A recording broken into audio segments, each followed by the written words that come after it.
You ask Tiger to solve. This deals with linear equations with one unknown. The final result is x equals -2. Let's solve it step by step. Group all x terms on the left side of the equation. Subtract 2x from both sides.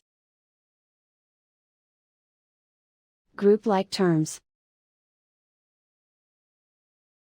Simplify the arithmetic. Group like terms. Simplify the arithmetic.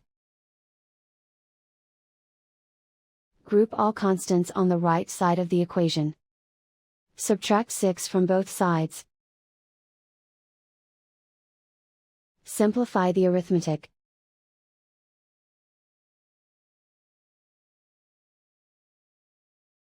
Isolate the x.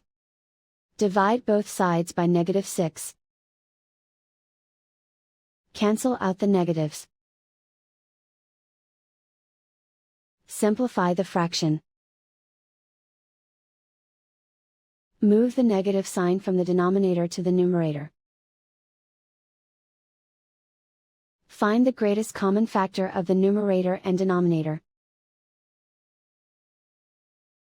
Factor out and cancel the greatest common factor. And so the final result is x equals -2.